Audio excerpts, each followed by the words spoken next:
Alright, and we should be live. Guess it's not that hot back here. I can turn this off for a little bit so that way it's not doing the weird cut in and cut out every time that I talk. Alright, so... Oh, I'm still on emote only. We can get rid of that since I'm not drafting right now. Though I will be discussing draft, so it's still relevant to the topics list, so it's going to stay there in the tags. Draft R. Alright. How about just draft? No R at the end. There we go. Much better. Alright. Alright. So, Dominaria Prerelease is next weekend, and I intend to be... attending. Too close in this way the words sound together. At least 3 events over the weekend to play with the new set. So what I'm going to do today is talk about how I prepare for limited Magic when a new set comes out. This is the first set that's come out since I started doing online content, so this isn't going to be a set review.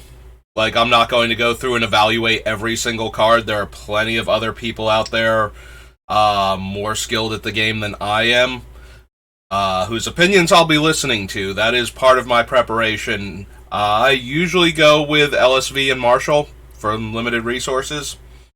Understand, though, that regardless of who you listen to for these type of evaluations, they're still human beings. They, just because they have very extensive knowledge of Magic and have a lot of experience with limited does not mean that they are going to perfectly evaluate a new set in a vacuum without ever having tested any of the cards. So, even if they give a card a sterling review, that does not make it the most powerful card in the set. It makes it a lot more likely. And similarly, if they dismiss a card as borderline unplayable, it's unlikely to rise up any higher than, an acceptable 23rd card in your deck, as opposed to being unplayable, but maybe it can get up to, the C+, B- range if they just miss something very important in the format, because they hadn't played with it yet. So, always take that into consideration. It's a new set. Nobody... Even people who understand Magic very well can't just look at a set for a week and go, okay, yeah, I've completely solved it all by themselves, or even with talking to a handful of people about it. There's going to be important things that get missed or overlooked or not considered until you're actually playing with it. So you should definitely listen to people, especially people whose opinions on the game you've used before and have been consistent, to evaluate a new set, but don't take everything as carved in stone immediately. The set's way too new for that. Be flexible, try new cards out, especially in the beginning. This is the best time to find that card that people are undervaluing. So if you really like the card and you think it's a good strategy, this is going to be your chance to try it before everybody else realizes it's good and jumps on it. And if it fails spectacularly, then, either you misevaluated the card or you didn't realize what else you needed to go along with it and you didn't prioritize those cards properly.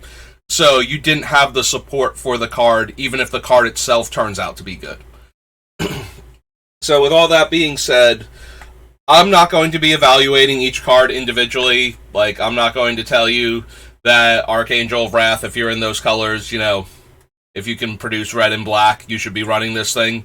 But what I will tell you is the thing that I find most useful when trying to evaluate a new Magic set is not what the bombs are, it's what are the tricks.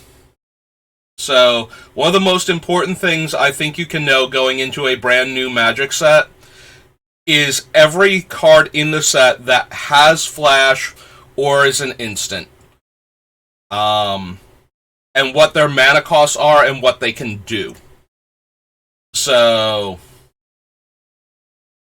we're going to be looking at each of the cards, and we're going to be finding the cards that have either that are instants, or have flash, or can be cast as though they had flash under certain conditions, and figuring out what your opponent can actually do with the mana they have available. I think you lose a lot of limited games, especially early on, by not realizing what your opponent can do. So one of the most important things to know is what can they actually do to mess up the plans that you currently have.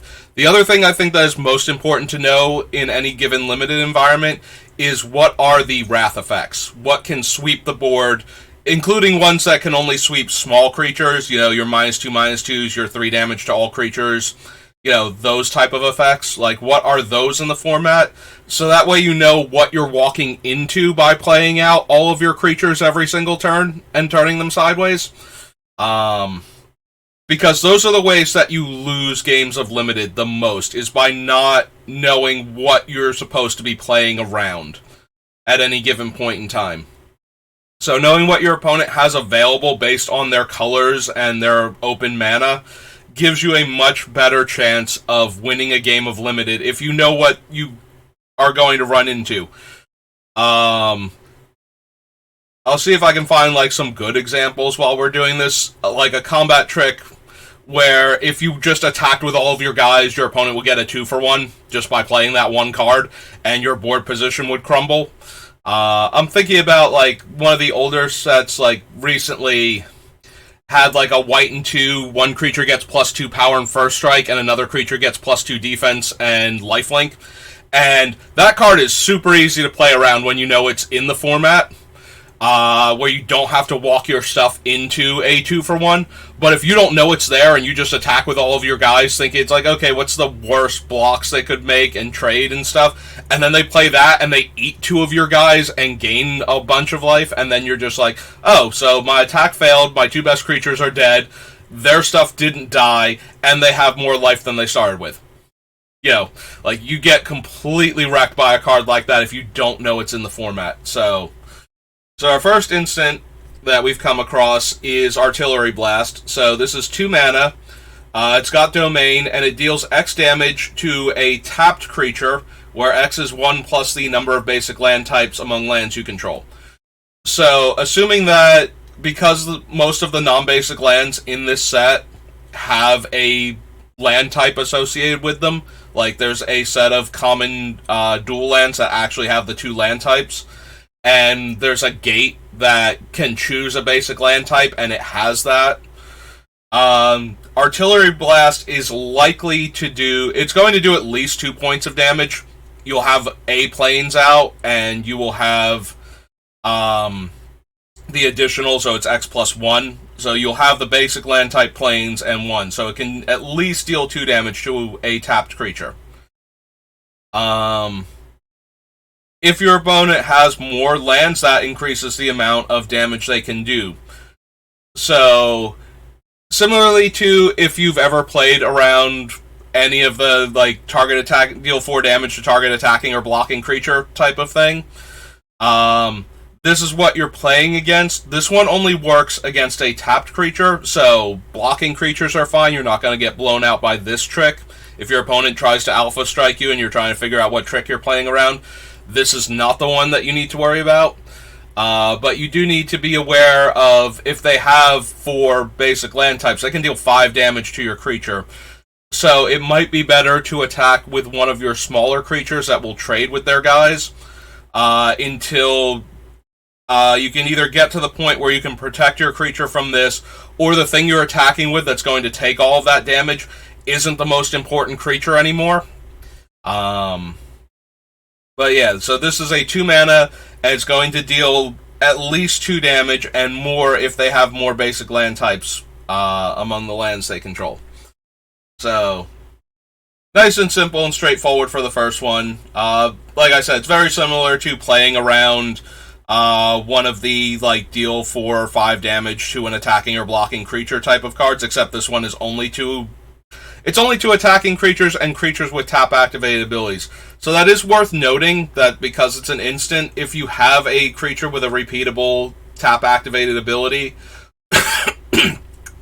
or if you try and get around attacking with your biggest guy by enlisting it instead to pump up your creature, be aware that your big guy that you're using to enlist, excuse me, doesn't fall within the toughness range that this thing can kill. Like, if you're trying to play around this by not attacking with your big guy, also don't enlist your big guy onto your other creature, because that's just going to make it vulnerable to this in the same way.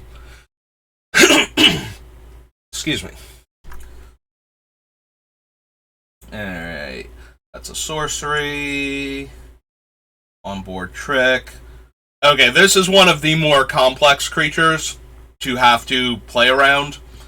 So, Cleaving Skyrider has flash, so it's part of the things that we're going to be talking about. It does cost 6 mana, right? 2, 4, red and white. So yeah, 6 mana in order to do its cool trick. So at 3 mana is a 2/2 flash. The worst it can do is pop out and like eat one of your 1/1s in combat. Like you attack with a 1/1 flyer, and all of a sudden this guy comes out. So that's still something to be aware of if you don't have a way to pump your flyer, you know, a little bit, so that way it eats this thing instead of trading with it or dying to it outright. To be careful of. But it's big thing, so when it enters the battlefield, if it was kicked, it deals X damage to any target, where X is the number of attacking creatures. So, notice it's not you control. If your opponent attacks you with 5 creatures and you cast and kick this thing, not only do you put a 2/2 flyer into play that can now get involved in combat, you also get to deal the 6 damage to one of the attacking creatures. Which is probably enough to kill it. So, if your opponent is leaving up huge amounts of mana untapped, the problem with this thing is we just saw this one, which is very good at killing a single attacking creature with high power and toughness. This one punishes you for going wide instead. This one allows you to kill the smaller creature, or allows you to kill the larger creature and then block the smaller creature by doing this. So the one plays around it by not attacking with the big guy. This one, if you only attack with the big guy, they don't get to just kill it outright with the Skyrider's effect. They would have to also get a creature involved in combat. Excuse me. So, trying to play around one plays into the other one a bit more. So you have to ask yourself, like, what are they leaving up, and how often are they doing it? Like, if they're always leaving up 2 mana every turn, then it's probably the other one in their white deck. But if they're leaving up... wow. The traditional, I start talking and all of a sudden I have a constant nagging cough. If they're leaving up a little bit of mana all of the time, it's a lot more likely to be the other thing. If they're leaving up all of their mana, either they don't have anything, they didn't draw anything, and so they're passing the turn with a card in their hand just so that way you think they have something, or they're leaving up something like this, where they need a ton of mana to do the thing. So, if they consistently leave up a ton of mana, especially if they leave up 6 or more every single turn, it's a lot more likely to be something like this. So we'll have to see what the other high casting cost instants and flash cards are that they could be holding up.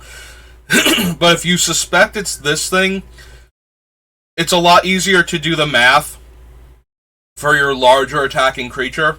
Like, if you attack with this thing, like, what does that look like when they cast this guy? They get to deal 1 damage to that guy.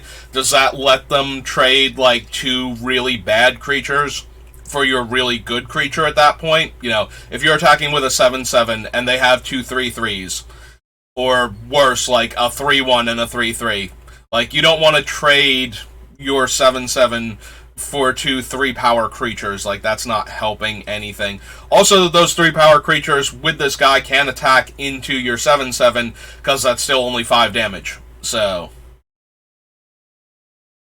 just take that into account. Like, this guy's a ton of mana to use. Like, this one is one of those ones that gets telegraphed really hard sometimes when you have it, because you can't cast anything with him. So 6 mana pass starts to feel more and more like this guy every turn that it happens, or that they're just bricking off. So make sure that what you're attacking with, at that point, if you can attack with like small flyers or evasive creatures, where, especially if it's like a 2/2 flyer, if you attack with a 2/2 flyer into this, they don't get to kill it with the kicker, so they only get to flash this thing in and trade in combat if they want to.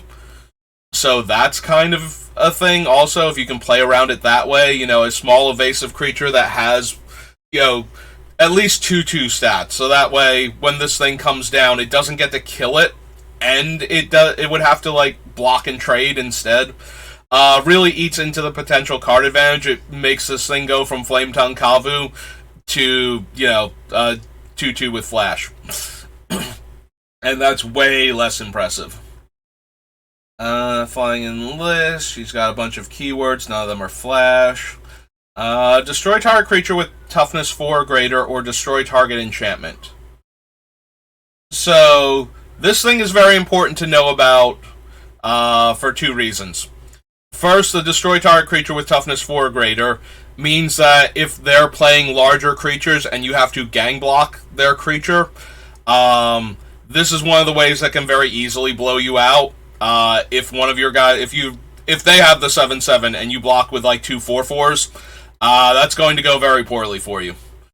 So you have to be aware of this thing when deciding if you're going to double block or not, and if you're deciding if you're going to race. Like, if you take the 7 with the idea that you're going to hit them for 8 on the crackback, now you don't have to worry about just the other thing that deals damage based on the number of basic land types. This thing can also destroy a 4 toughness creature.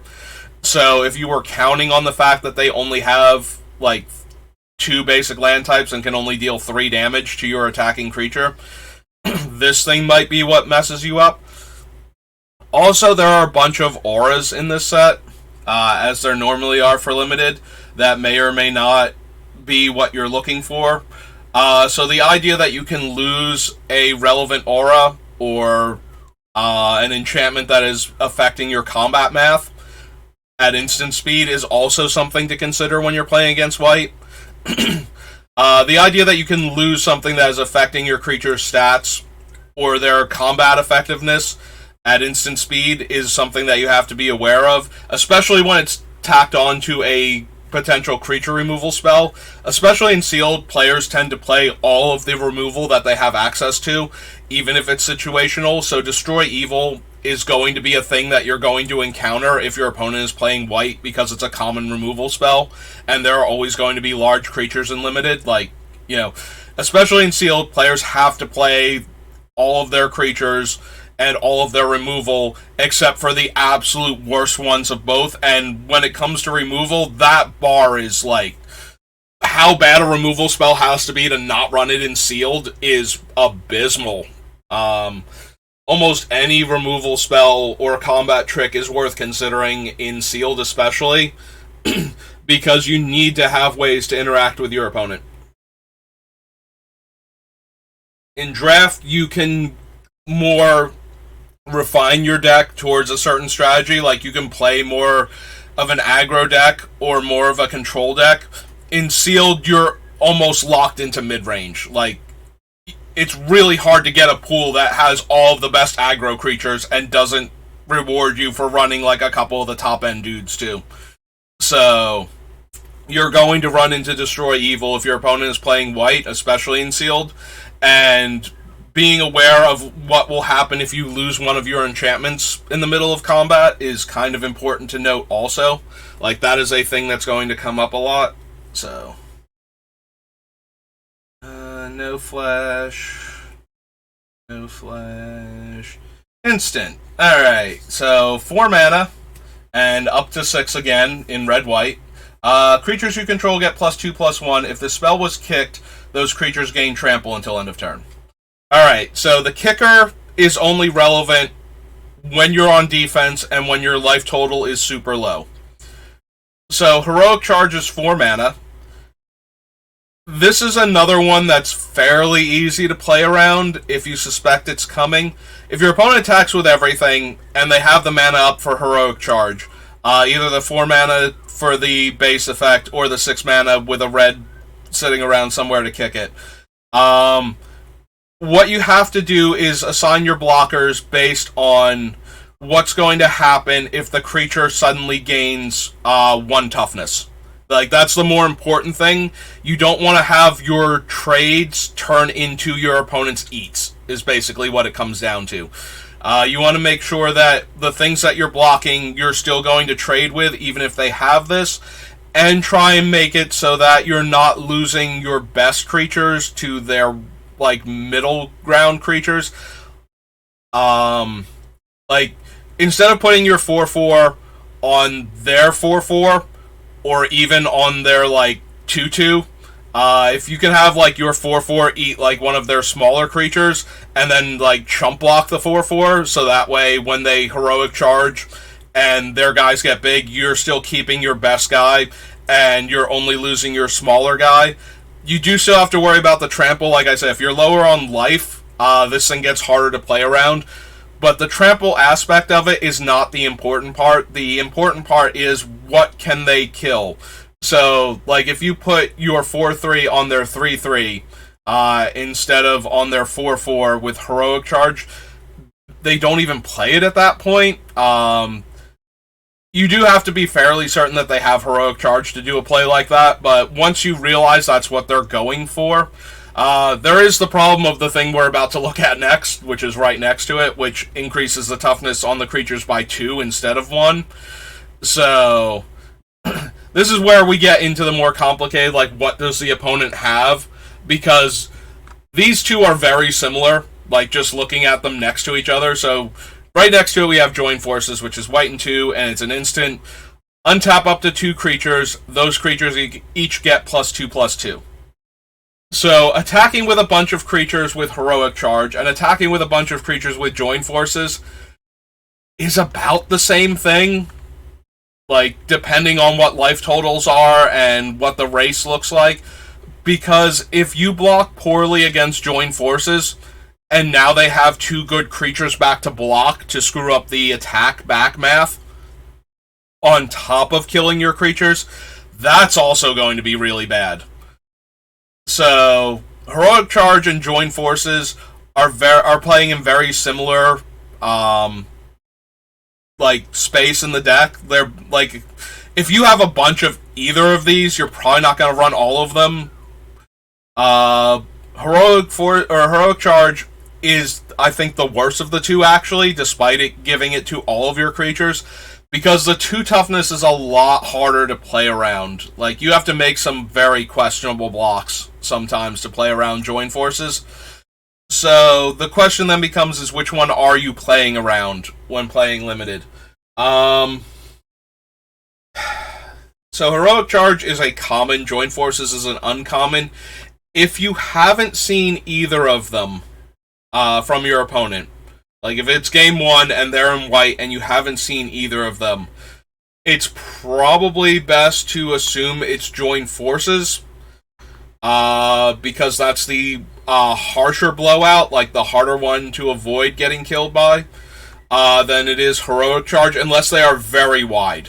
Like, if they have tons of tokens and they're attacking with everything, that feels more like Heroic Charge, and you might want to block towards that. But if they only have a couple of creatures, you know, like a reasonable amount, at most like 1 creature per turn up until this point where they're attacking, Join Forces seems a bit more brutal. Like, it's just as likely to still be Heroic Charge, and probably more so, because it's common. But the Join Forces is going to do more to blow you out than the Heroic Charge will. So, Join Forces is the card that you more want to play around if you don't know they have Heroic Charge specifically in their deck. And they're not showing you like a lot more reason to have heroic charge to put them on it. If they're using like the sorcery that makes 3/1/1s that we saw before, the Captain's Call, then they're more like then it doesn't matter that they're more likely to have heroic charge because it's a common. Join Forces is the more brutal one, and they're very similar in what they're going to accomplish in the middle of combat. But if you're playing around Join Forces, you're playing around heroic charge if they don't have a ton of little guys.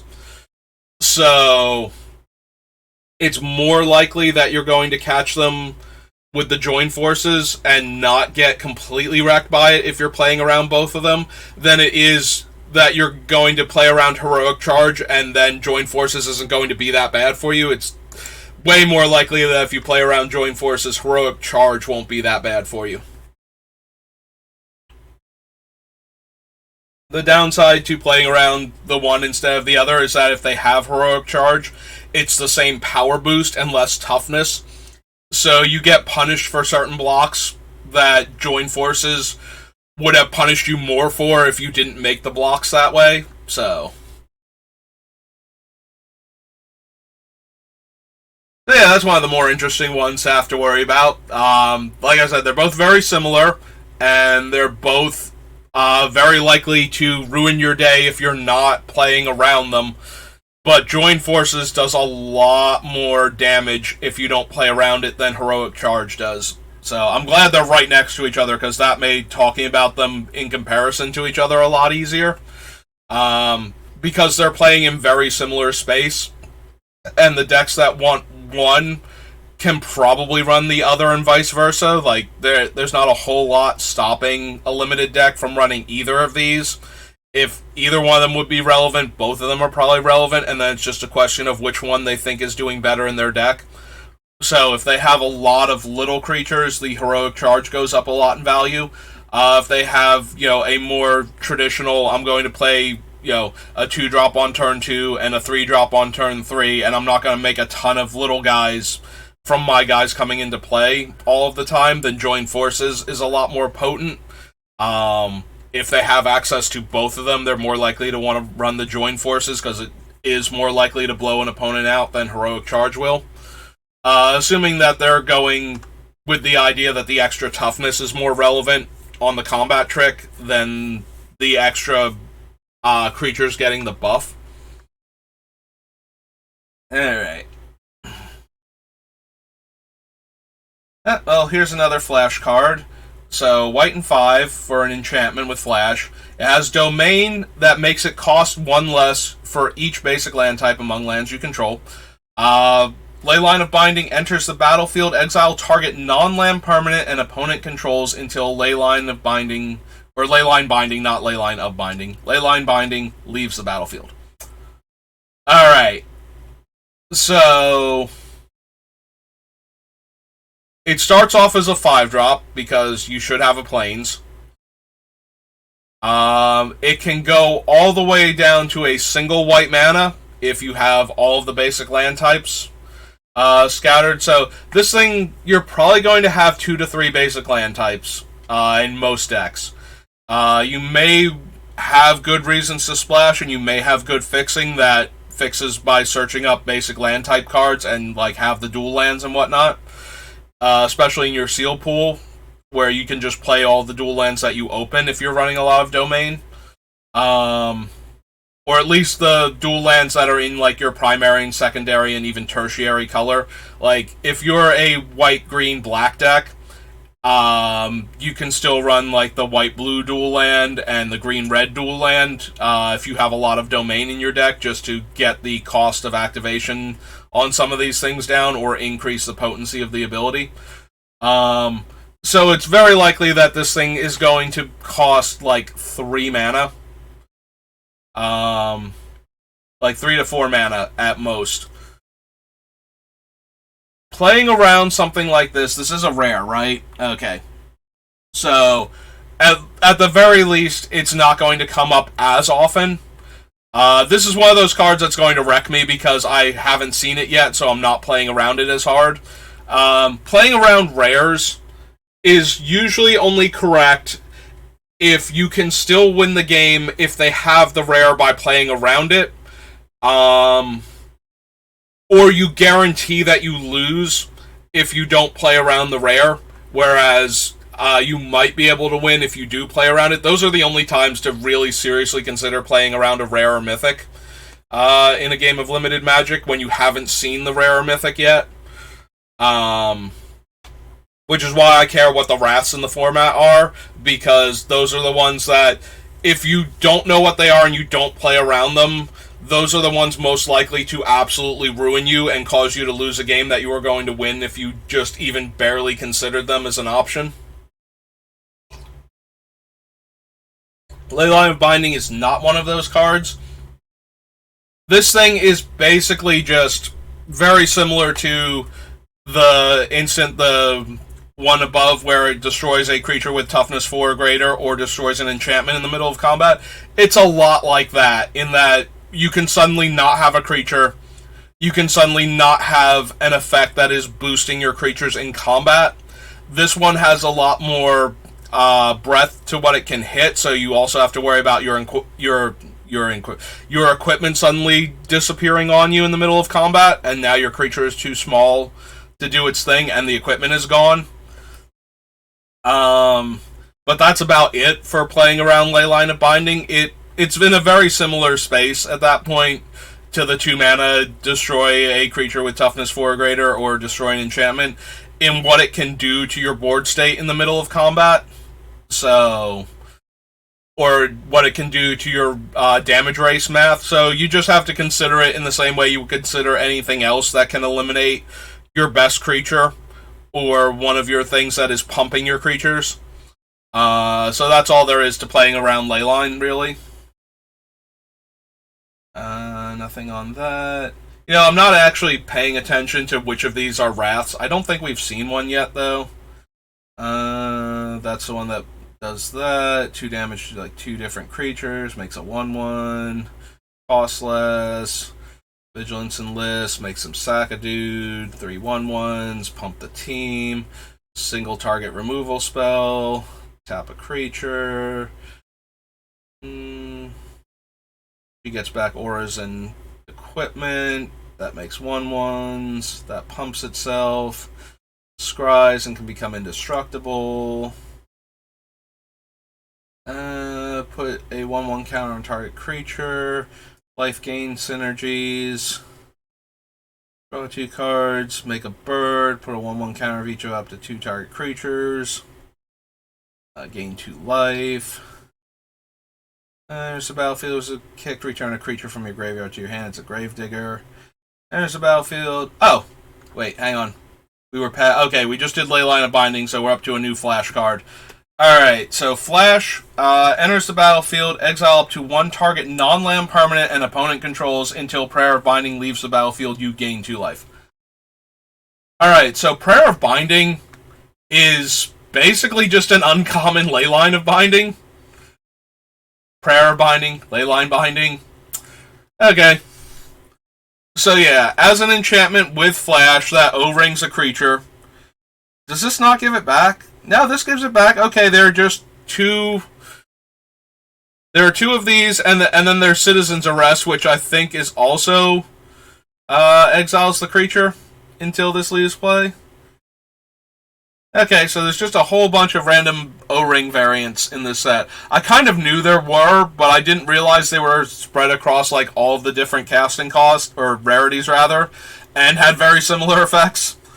So now it's even easier to play around Leyline of Binding, because we're just going to assume it's Prayer of Binding until they play the Leyline specifically.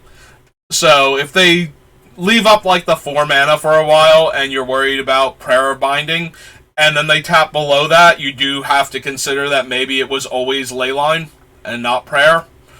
Other than that, though, it's the exact same card. In fact, this one might be a little bit better because it gains you 2 life just from this card entering the battlefield. So that will throw off the combat math even more. So playing around this one, as long as you're not playing around specifically the amount of mana needed to cast it, where this could suddenly drop below that number, is going to let you play around this one also. And play around it better, because if they can't gain the 2 life, they might die way worse than they were going to die from it being Prayer of Binding, where you were just barely going to win if they Prayer of Binding your guy. But yeah, everything I said about playing around Leyline applies to Prayer of Binding and a little extra, because now you have to consider what happens if they gain 2 life and kill your best guy while you're attacking. But yeah, that's about it. Like, it's the same card. Resolute Reinforcements is a 2-mana 1-1 with Flash that makes a 1-1 when it comes into play. Add on common. So this is... There have been a bunch of cards like this in other limited formats where it's 2 to 3 mana, it makes 2 1-1s at instant speed. The 1-1s usually have a relevant creature type. The more relevant it is, the more likely this is to be a 3-drop instead of a 2-drop, or have something else going on, again, to boost it up to a 3. 2 1-1s for 2 mana at instant speed. Throws off combat math a little bit. Like, now you have to worry that if you attack with a bunch of high power, low toughness creatures, this thing is way more potent. If it's blocking, like the various Blade of the Six Pride variants, where it's trading with a 3-1 or something, or a 2-1, and trading with the other 1-1. Or if you're attacking with, like, your one big non-trampley dude, and they flash this in, and now their token gets to chump block, and then this will chump block on another turn. All of those can be frustrating. Those are the things that you have to be aware of if you think this is the combat trick they're holding up.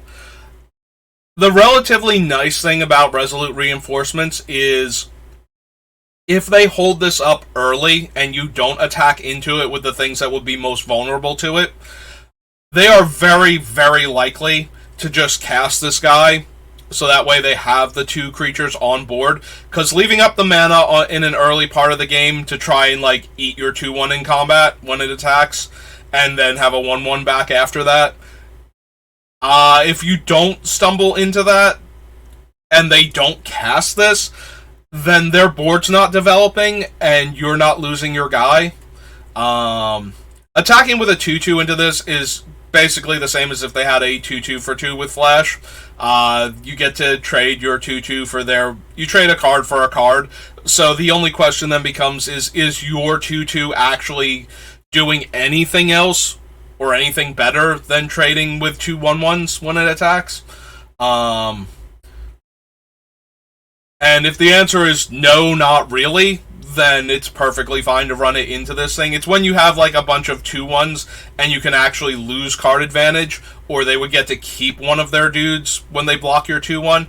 That's where the real problem comes from with running into this. So, yeah, if your guys are, like, 2-2s and whatnot, it's okay to run into this, I think, early on, especially if they're not, like, the most amazing 2-2s.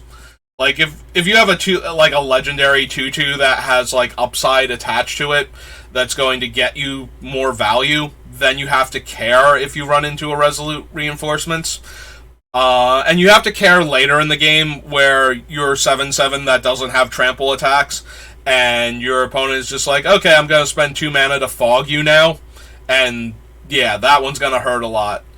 So that can really mess up the race math. For, like, how fast you're damaging your opponent versus how fast they're going to kill you. Hang on, I need to take just a couple minutes, and I'll be right back.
Alright, sorry about that. I suddenly needed a quick bathroom break. Let me check.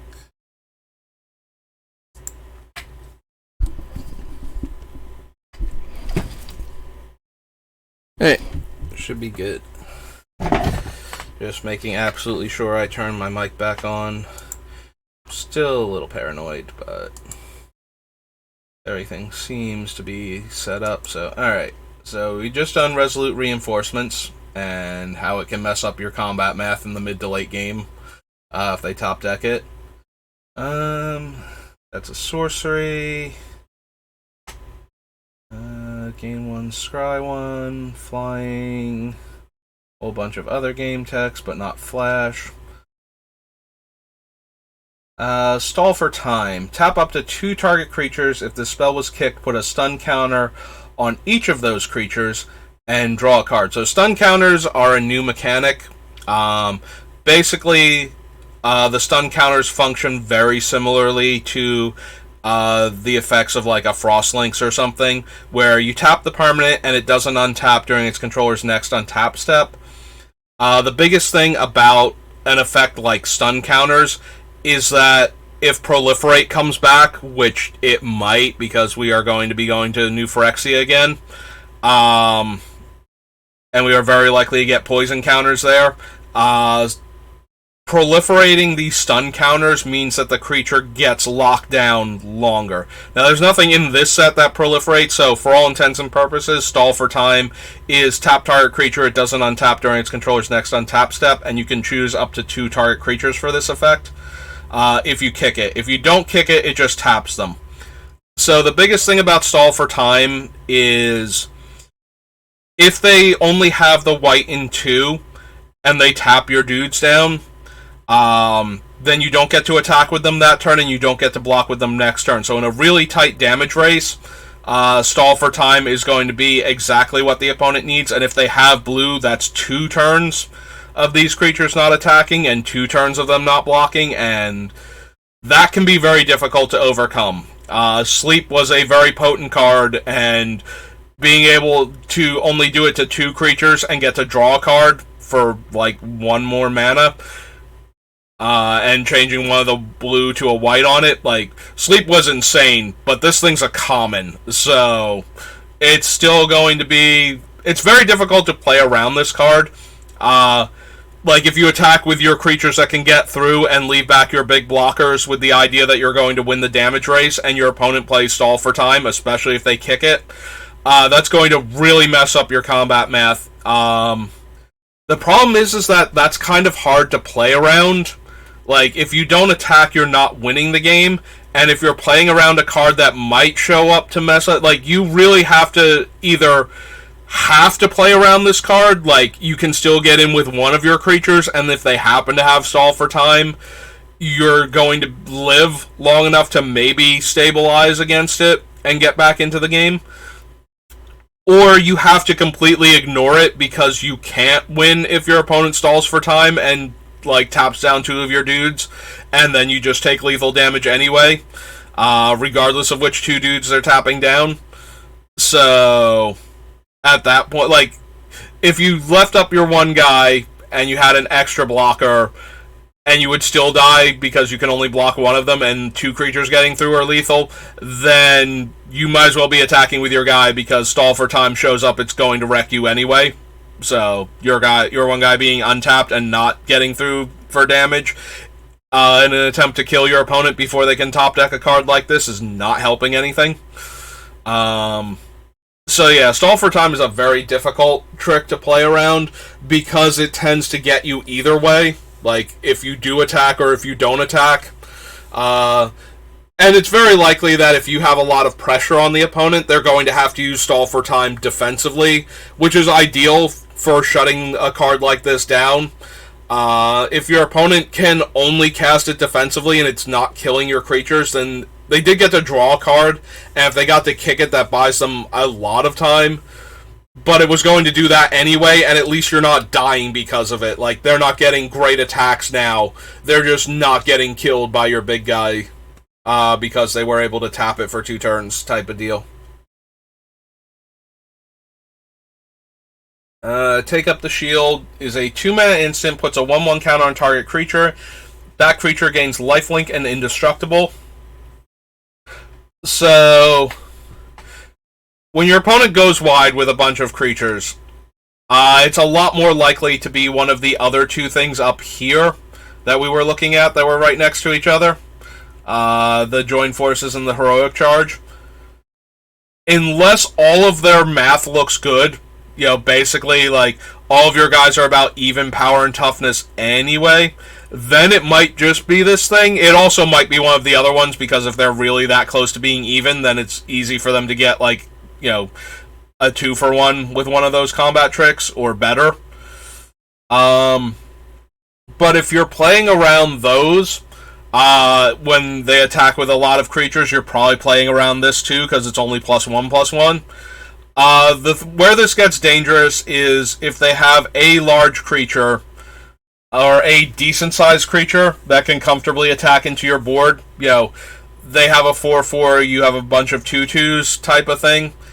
And because this gives indestructible, it's really hard for, like, 2/2/2s to gang up on it. It's not like if you put a third 2/2 on the creature, the 1/1 counter wouldn't be good enough, and you would just trade with it still, and you would lose your 2/2/2s, but you wouldn't lose the third one. The fact that it gives lifelink and indestructible means that it's going to swing the damage race pretty hard. For, like, they suddenly gain 5 life.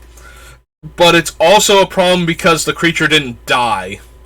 So, the easiest way to play Take Up the Shield, play around it, is by having a much larger creature, so that you need one of the better combat tricks in order to trade with your guy, or to cast both that trick and this trick in order to make it indestructible and eat your guy in combat.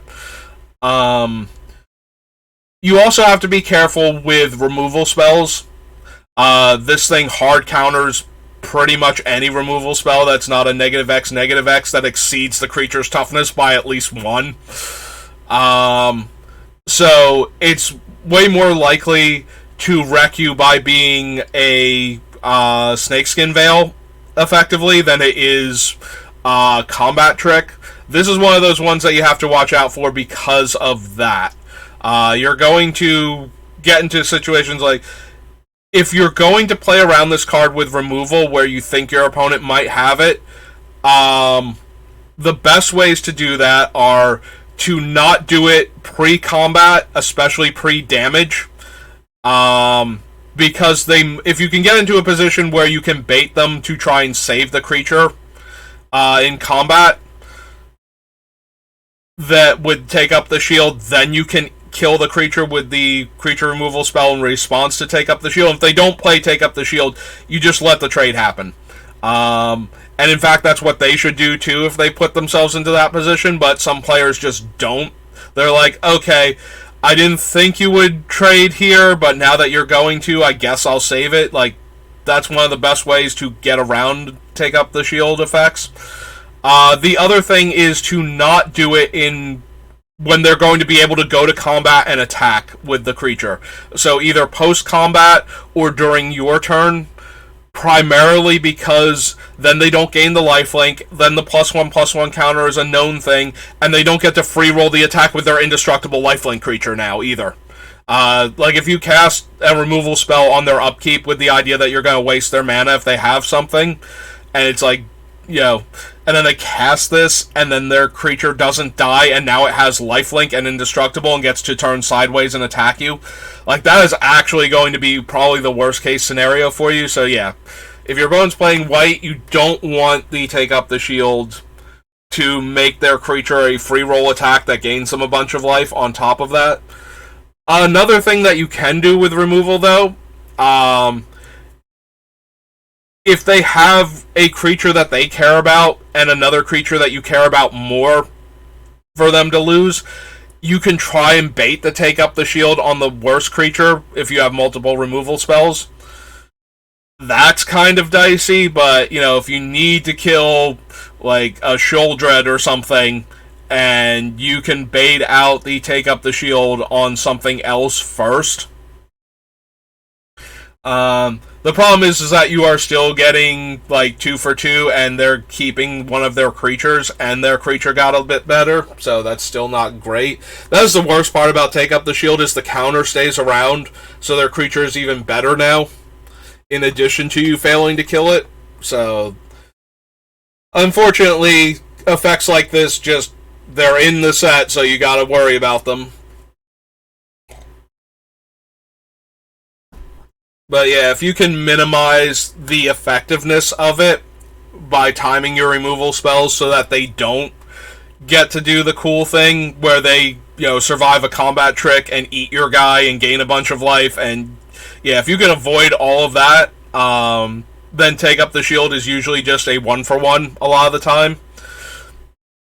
So, in that regard, it's not the worst thing to have to play around, but sometimes if you barely had anything and you get 1-for-1 and your opponent keeps their board position, that's going to really mess you up. So, trying to minimize the amount of damage this card can do by not giving them the options to get the 2-for-1 with it, and not giving them the chance to gain the extra life or get like a decent attack in on a turn. Enters the battlefield. Okay, so this is one of the mini wraths in the set. It gets rid of everything that aren't lands with mana value 2 or less until it leaves the battlefield, which against certain decks means that it just gets rid of everything with mana value 2 or less when it comes into play. Yeah, if you don't have actual enchantment removal, something like this becomes a real liability. If you're playing a lot of little creatures or tokens, since tokens naturally don't have a casting cost unless they're a copy of something that does. So, Temporary Lockdown is going to remove all of these small threats from the game. It is a rare, so you do get some leeway with it, and it also only gets rid of the mana value 2 or less spells, so the primary thing that you have to be aware of is what your curve looks like if your opponent can play Temporary Lockdown. So they have to be in white, and they have to be able to produce at least 2 white. So it can't be... So if their white is very obviously a splash, or maybe even just to assemble domain in like their green-black-red deck, then you have to play less around Temporary Lockdown and more around like the black sweeper. That will kill all low toughness creatures.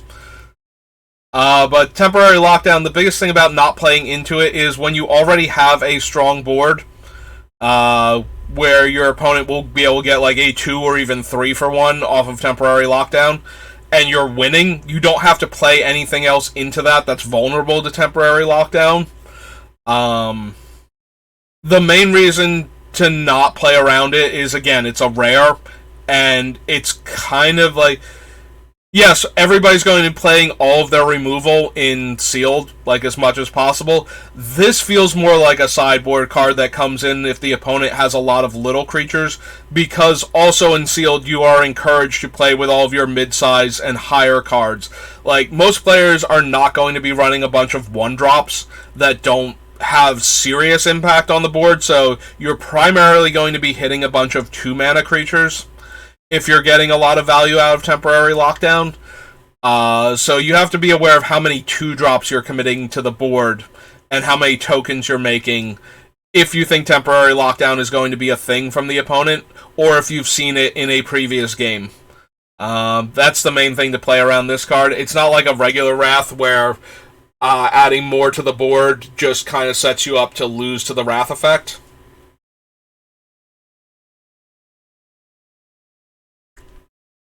And I don't think this thing... Yeah, this thing affects Planeswalkers, so it's not like a Wrath effect or anything.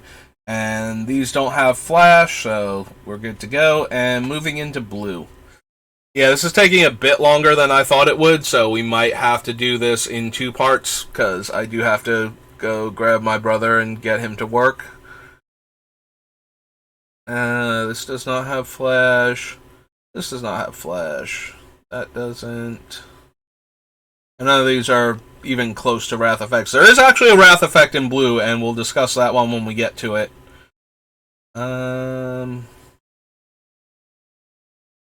Pay 2 life, draw a card, yeah. Has a bunch of cool effects. Alright, so here are our first 2 counter spells. So, Urtai Scorn is a cancel most of the time. The fact that it costs blue less to cast is only relevant if your opponent is showing a bunch of blue cards, but has gotten choked on blue mana. That might possibly be an indication that they could have Urtai Scorn and can't cast it on your first spell. So whereas normally you will bait with the first spell to see if it resolves and then cast the other spell, depending on what it is, because Essence Scatter and Negate are both in this set, I believe. So Essence Scatter can counter a creature spell, and Negate can counter a non-creature spell for the same cost as the reduced cost on Urtai Scorn. So the question then becomes is which one is your opponent likely to have? So if you run out the bait spell and it doesn't get countered by like Essence Scatter, if you run out like your mid-sized creature, just be aware if they're choked on blue mana but have been playing a lot of blue cards, that it might be Urtai Scorn that they're holding up, or they might not have anything. So if you think that they have something, and you're worried it's a counter spell, that's like the only circumstance where you're playing around Urtai Scorn by not playing your second spell in the same turn. Because Essence Scatter and Negate are both in the set, I was going to suggest that you can play around it by doing the reverse of what you would normally do, but Essence Scatter and Negate are both commons, so you're more inclined to play around them than you are Urtai Scorn. Just be aware that if your first spell resolved and they're choked on blue mana, that might be the Scorn, and you should seriously consider, like, you already resolved the first spell, and if the first spell is good enough, you might want to hold off on the second one. Of course, they might finally draw out of their blue mana problems and then have double blue up anyway and counter the spell on the next turn. So there's really not a lot of ways to play around this thing other than being aware of the fact that they might not be able to cast it until you're casting your second spell.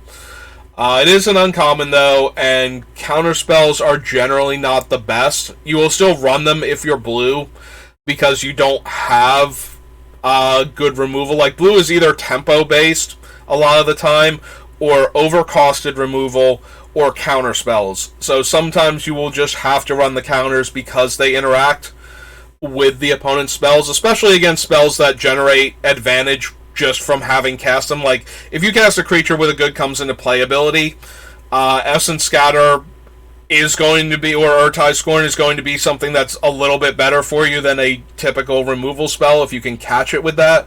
But it also means having to leave up mana and underdeveloping your board if you don't have enough flash cards in your deck. So there's that. But yeah, especially in Sealed, you will run into the counter spells just because all removal goes a lot higher, and being able to stop your opponent's bomb in the mid to late game is a very real thing that you want to be able to do, because the games will go longer, so you'll have more opportunities to hit something relevant with a counterspell.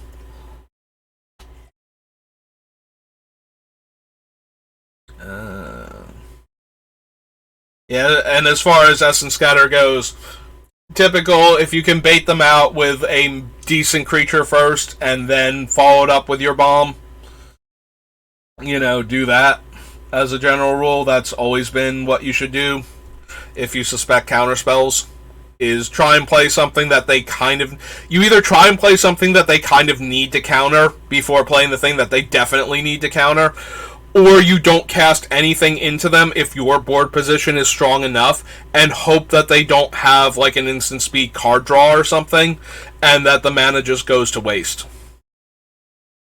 Like, that is the reason why a lot of people struggle with playing counterspells in Limited, is they leave the mana up for it, the opponent senses that there's going to be a response to something they're going to do, and they have an okay board position now anyway, and they don't do anything. They just attack and pass the turn, and now your mana is wasted, your whole turn cycle is wasted, aside from the card that you drew, and you didn't get to play your card. So if you don't have a follow-up to that, it really hinders your board development, and now you're falling behind in life total, and it forces you to react more. Like if you draw a creature, now you kind of have to cast it, and now the path is clear to resolve a spell while the counterspell mana is tapped out, type of deal.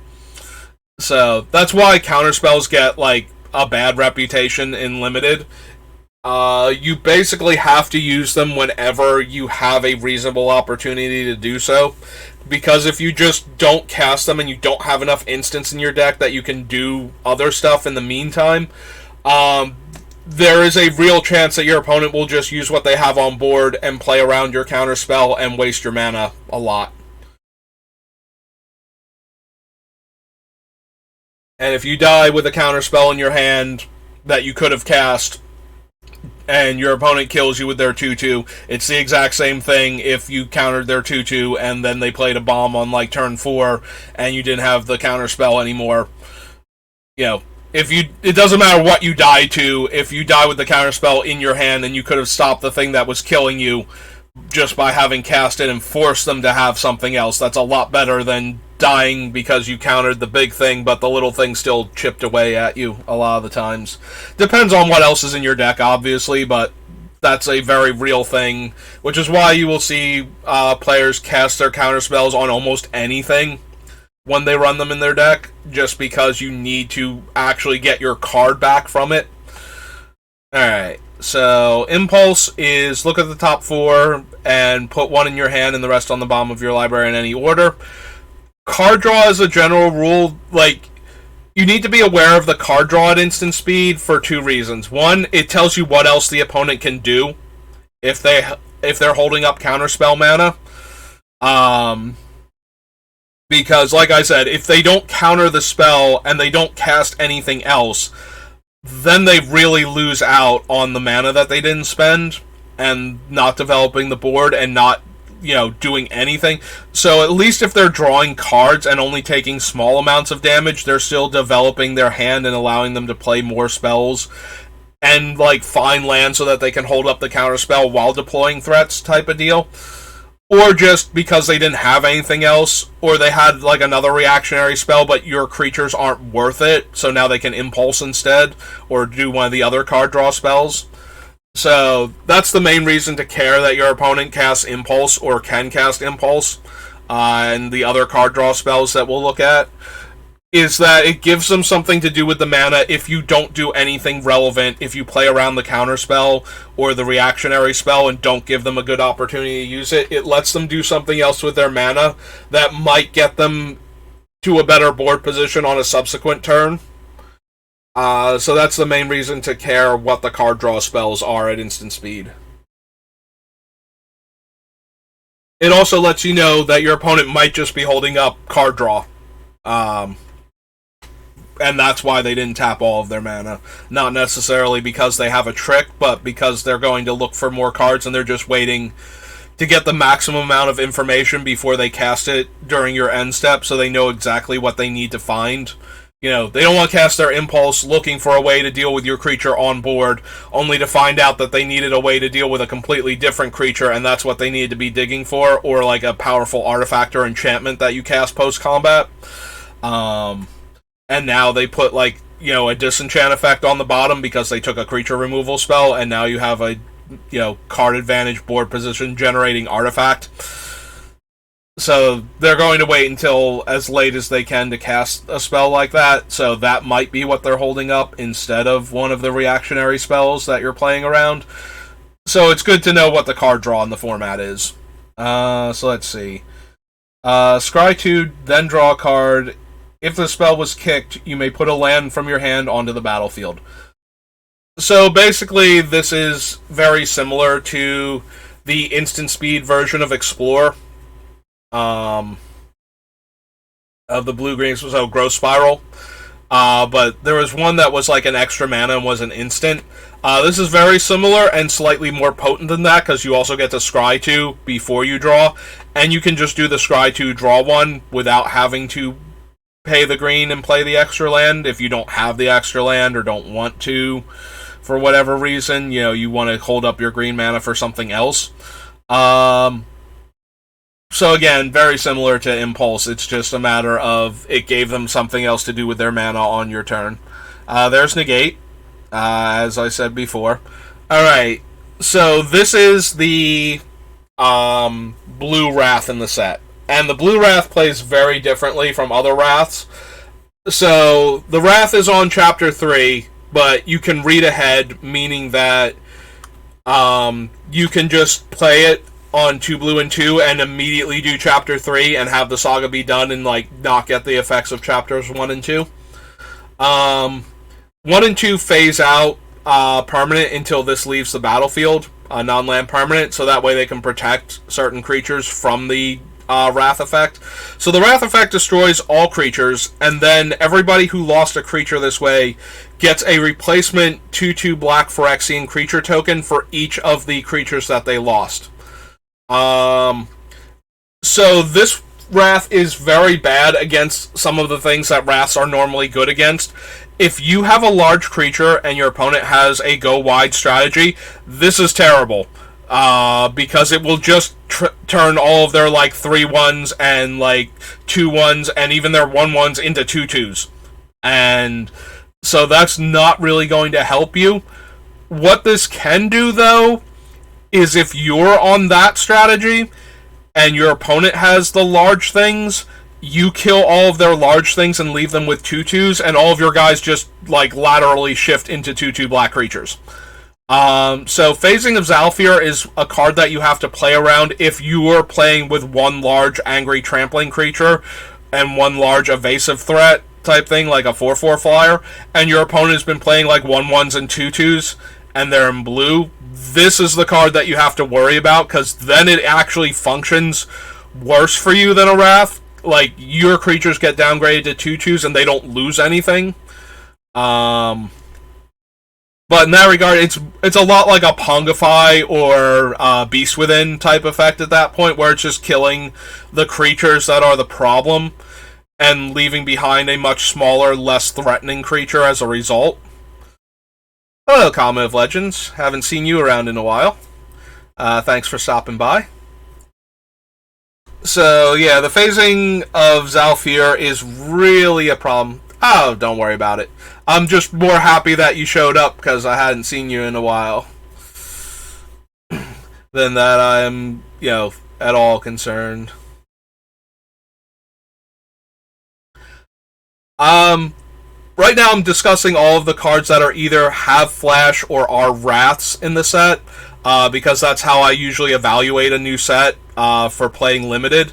So we're talking about Phasing of Zhalfir in how it works for its Wrath effect, its Wrath variant, where it's really, I do agree it's not the best card, but it has more value if all of your things are smaller and your opponent's things are larger, because your guys just transfer laterally from like 2/1s and 2/2s and 1/1s to 2/2s, whereas their large creatures are suddenly downgraded and are trading 1-for-1 with your guys instead of being like the powerhouses that they were. I'm not necessarily saying it's a good card, but it is something to be aware of. If your opponent is playing blue and you have a bunch of large creatures and they have a bunch of small creatures, that playing another large creature kind of plays into the phasing if they have it, and lets them stabilize a board. Whereas if you play like a bunch of smaller creatures also, the phasing doesn't really do anything to you, which is why it's generally a bad Wrath. But yeah, it's still a relevant thing to think about if that's what your opponent is playing towards. Alright, that's a sorcery. That doesn't have flash. Alright, so this one is another counter spell. Counters the target spell unless its controller pays 1 for each creature you control. The white part of it makes a 1/1, but the only weird way this thing can actually mess you up in combat is if you cast a spell during combat before blockers are declared. And there are very few reasons to do that. Usually it's because you need to have already declared your creatures as attackers and then have the effect happen at that point. So there's not a whole lot of Protect the Negotiators is going to blow you out in combat because of the 1/1 that it can make. It's more just a counterspell.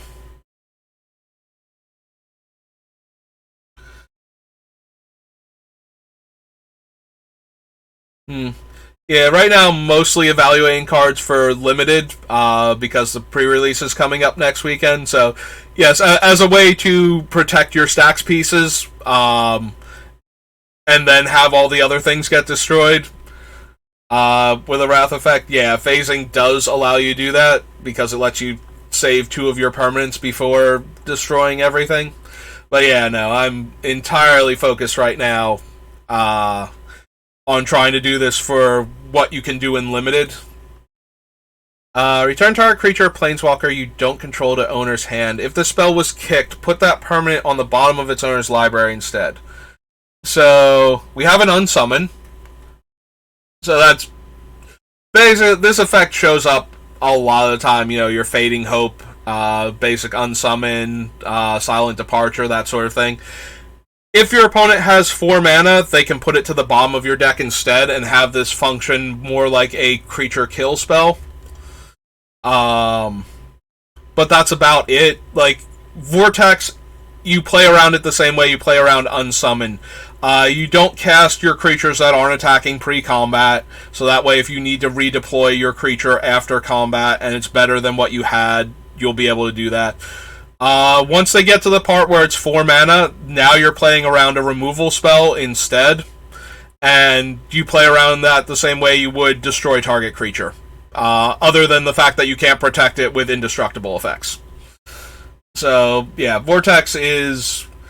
just be aware of it. It's a 1 mana trick that your opponent can very easily have to stop you from killing them. Like, if you're dead on the crackback, if they have this, just be aware of it, and if you can 2-turn them instead without leaving yourself vulnerable. But that's about it. It's not really... also, your double blocks can be a lot worse, but that's the same as any other removal spell for 1 mana, so... target creature you control gets +1/+1 and gains hexproof. Alright, so here is our Snakeskin Veil. In blue, so the +1/+1 is temporary. This one plays a lot like the Indestructible card up above for white and 1. So you don't want to get blown out by having your removal spell happen in combat where the creature is now buffed instead. That's about it. You do have to be aware of this card if you're banking too hard on the removal spell to be your board stabilizer, and your opponent refuses to tap out. You have to be aware of this card. That's about it, though.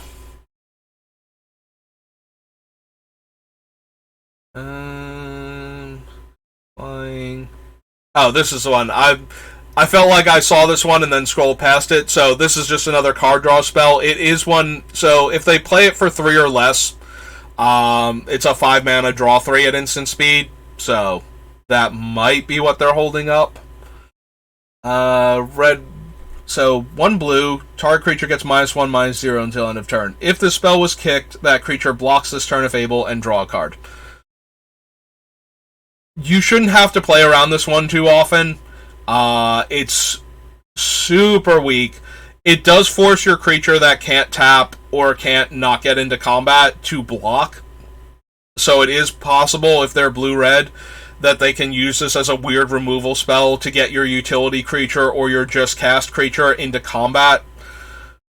But playing around this card is as simple as, if you're really worried about this one, as opposed to like any of the other ones, then the only thing you have to be aware of is that they can, if you put a 2/2 on a 2/2, you can lose your 2/2 and they can keep theirs. So that's the only thing you have to really be aware of with Timely Interference. It does draw a card, so there is a chance you will run into it just because the player doesn't have anything better. And a cantrip is slightly better than another bad 23rd card. But the amount of times this is going to win combat, just be aware of its existence. That you might need one extra power in combat if your opponent is running blue.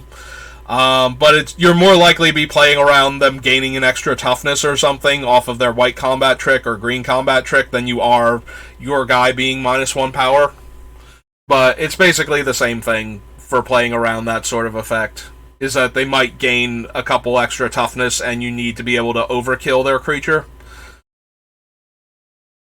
2 mana 1/1 flash. Other merfolk get +1/+1. Sacrifice a merfolk, counter target non-creature spell unless its controller pays 1. So this guy, he is a rare, but you do need to be aware of him if your opponent has a lot of merfolk in play. Especially if they attack in a way that kind of suggests the mass board pump from before in white, but they're not in white. This might be the card that they're representing instead. Depending on what their other colors are. Especially if most or all of their creatures are merfolk, and they kind of line up well with yours for this thing. But playing around it is the same as playing around the +2/+1 on all their guys. Except now you only have to check the math on the merfolk for the most part. Or be aware of what the other combat tricks and the other colors they're running are.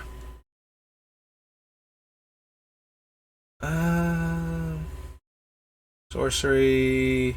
Instant. Target creature gains Death Touch and Indestructible until end of turn. Same problem that we had with the white one. More so getting into combat with the creature. So everything I said about getting into combat with the +1/+1 counter and Indestructible still applies to Battle Rage Blessing. That's still what you're playing around. The only downside is now your giant creature can't safely block it and just absorb the damage for you and let them gain the life, because now it's gaining Death Touch instead. So the biggest problem with this thing is having to get it out of your opponent's hand when they have a large creature and you have a bunch of middle-sized creatures, because gang blocking is terrible if you don't have an answer to the Battle Rage to stop it from giving Death Touch, either countering it or getting rid of the creature in response. But if you have that, you can bait the Battle Rage to try and get rid of it that way. That's about the only thing you've got going for you with this. Otherwise, you have to try and stay out of combat where you're going to get 2 or 3 for 1. Unless the only way you're going to win the game is by hoping they don't have this card. But yeah, Battle Rage Blessing, very similar to the +1/+1 Indestructible Lifelink. It's just a bit worse when you gain Indestructible on your large creature when they're gang blocking. Just because now... I'm sorry, the other way around. When you're gang blocking, you lose all of your stuff. Which is the real problem there. There's Braids. Braids return. Alright. So, Black's Uncommon, similarly to most of Black's Wrath effects at Uncommon, is an Infest, so -2/-2 to all creatures. They can also pay a green to save their best 2/2 from this effect, or X2 from this effect. You just have to be aware of its existence. It can also come up after combat, where you blocked, your 4/4 blocks their 2/2 and eats it, and then post-combat they choking Miasma, and the 2/2 that would have died is already dead, and you lose your 4/4 and your other 2 power, or other 2 toughness guys. So just be aware of that when deciding how you're going to block. Other than that, though, it's not really... Like, you play around this one the same way you play around other small sweepers. Once you have a decent board position with your little guys, you don't overextend into it if you don't have to. And just win the game on your current clock and make the opponent have to react to it. That resurrects a creature, so that's not a Wrath. Instant speed creature removal that cares what the creature's total power and toughness are. So yeah, cheap removal spell, probably going to get your early guys. Can be countered by pump spells, weirdly enough, if you can get the creature up above the combined 5/5. So if it's a 2/2 and you give it anything more than +1/+0 or +0/+1, cut down will not kill the creature, because its total power and toughness will be 6 at that point. Alright, thank you for stopping by though, Comet. I really do appreciate it, and I'm glad you're still around.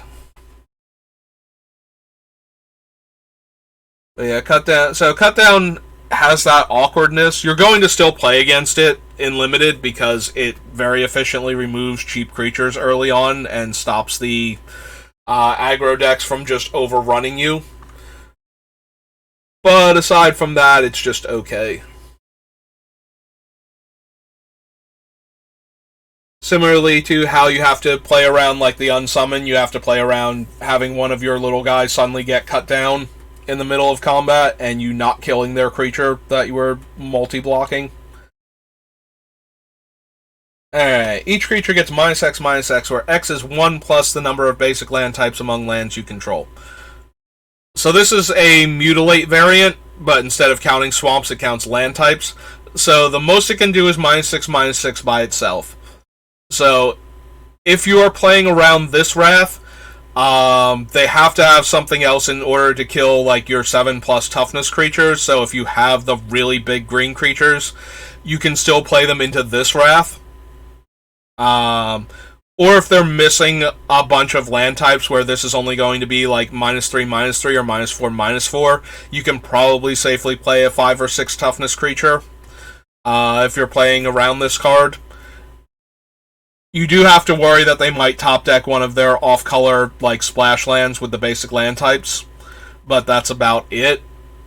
Other than that, you play around it the same way you play around other Wraths. Once you're ahead, you don't overcommit any more than you need to in order to win the game. You keep a couple of cards back if you're suspecting this, and if it's not going to dramatically change your clock and give your opponent a lot of time to get back into the game by not deploying your creature, then you just keep it back and try and win with what you have. Typical Wrath stuff. Target creature or planeswalker. If its mana value is 3 or less, you gain 3 life. So, always kills the creature or planeswalker, so it's a 4 mana instant speed removal spell at common. Which is not terrible. A lot of the common removal lately has been like 5 and 6 mana for unconditional removal. So the fact that this one is 4 mana and instant speed, its primary thing is that it's going to kill anything that can't be protected.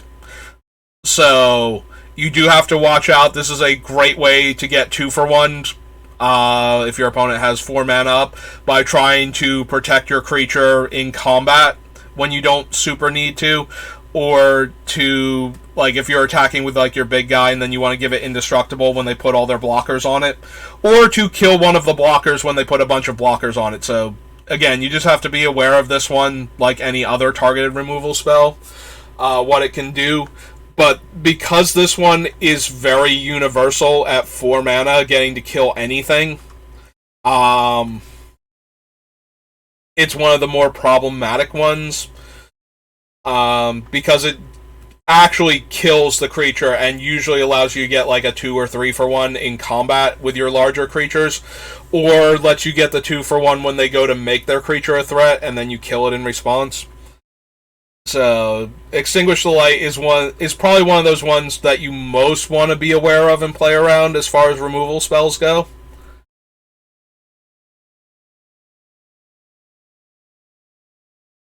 Because if you get like your one guy unsummoned and it's a decent creature, then that's not as bad as, you know, if they played it at 4 mana and put your guy on the bottom. Then it functions exactly like Extinguish the Light, where it's getting you a much more solid board position and no card advantage displacement by giving them back the guy. In case As a Good comes into playability or something, like they don't have to decide between that. They can just kill the one creature and then kill the other one, and everything's great. So, Fender stops opponents from gaining life. Planeswalker. No sorcery. Instant domain, look at the top X cards of your library. Then you may put up to 2 of those cards that you're looking at into your hand, the rest in your graveyard, and lose 2 life. Again, card draw spell. Just be aware of it as something that they might be holding up if they're not using their other cards. Or if you're trying to play around them using their other cards, that is something they could theoretically have. Tribute to Urborg has black in 1 and kicker blue in 1. Target creature gets -2/-2 until end of turn. If it was kicked, gets an additional -1/-1 for each instant and sorcery card in your graveyard. So notably, Tribute to Urborg will lock in how much it gives while it's still on the stack, so you won't count the tribute itself when giving the additional -1/-1, so it will be based on the ones already in the graveyard, or ones that go to the graveyard before Tribute of Urborg has resolved. If you respond to something, or they respond to this and you respond to that, and you wind up putting another instant or somehow a sorcery into your graveyard that way. So it's mostly the -2/-2. If the game has gone long enough and there are enough instants and sorceries in the graveyard, then the additional -1/-1 is going to be relevant. But primarily you need to know that your creature can suddenly get -2/-2 from black. If they can't kill it outright. So similarly to playing around the Infest card from before, except that it's only on a single target and is 1 mana cheaper. So you do have to be aware of it, but that's about it. And then it gets slightly better in the mid to late game where you can pay the blue and get additional -1/-1s to kill a larger creature. So you do have to be aware of how much they can give if they have Tribute to Urborg once they get to 4 mana. But again, you're playing around it the same way you play around other removal spells, with the added knowledge that it's not definitely going to kill things. The downside to it when you're playing around it is you do have to be aware that your creature will lose power in combat when they cast it if they do it that way. But that can also work to your favor if you have your own reactionary cards, because if they try to save their creature while killing yours, and you manage to either upend the Tribute to Urborg somehow by countering it or by casting another buff spell, or killing their creature because they didn't go to combat damage first, and the Tribute to Urborg doesn't kill the creature by itself, which, that's why they played it there, then you can get that 2-for-1 back. But that's about it with Tribute to Urborg. That's all you really need to know to be aware of it. Sorcery, Enlist, First Strike. 2 damage burn spell to each creature and each opponent. So same way you're playing around the Infest card and the other things, you have to be aware of that if your opponent is in red, they might possibly play this card. It is a rare, so it's a bit less likely. But if it's really what they're representing, if they're playing like they have an Infest and they're in red, it's because they have a Pyroclasm instead. So just be aware of that. The spell was Kick, draw a card. Fires a victory, deals damage to target creature or planeswalker equal to the number of cards in your hand. So, burn spell that can't go to the face. The only thing you have to worry about in the mid to late game is that they might have an extra card more than they normally would. A lot of the time, though, there's Lightning Strike in the set, so if your opponent doesn't have a full grip, you're going to be playing around a Lightning Strike, and this card is going to be somewhere between Lightning Strike and maybe 1 point more, but probably less, especially in Limited. Like, Red has a lot of difficulty keeping a large number of cards in their hand, even if they're red-blue. So, the odds of this doing more than, 4 damage, unless your opponent is running a ton of card draw, seems very unlikely. If they are running a ton of card draw, then you do have to be aware that this might do, 6 or 7 damage to your creature. At which point in time, it's functionally just a 2-mana creature kill spell at uncommon, so similarly to if they had, an Infernal Grasp, that type of effect. With the added benefit that you can play creatures with more than 7 toughness and get out of range of it. But that's about it. Most of the time, this thing is going to play like Lightning Strike, so everything relevant to Lightning Strike. Flowstone Infusion gives a creature +2/-2. The good thing about this one is that whereas the other one gave -2/-2, and so there were going to be times where you're encouraged to play that before damage, this one does the opposite. It encourages you to play it after damage to finish off a creature. So when you're aware of a card like this, just, like your 1/3 blocks their 2/2, post damage they can play this and kill your 1/3 now, and now you don't have your good blocker anymore in the early game. Similarly, how it affects like later attacking creatures, the fact that they might be able to kill a creature that's got down to 2 toughness with this, and it kills small indestructible creatures. So if you can, I don't know why they're playing the +1/+1 and indestructible on their 1/1, but yes, you can actually kill their indestructible creature with this if they get into that point. It does have to reduce the entire toughness to 0, like you can't have any damage on the creature as your way of killing it with this if it's indestructible, but it does work that way. So just an added benefit to that. So again, similarly to the -2/-2, except that your opponent will always be encouraged to play it after combat, it's just going to be another finish off a creature with 2 toughness, or a way to kill.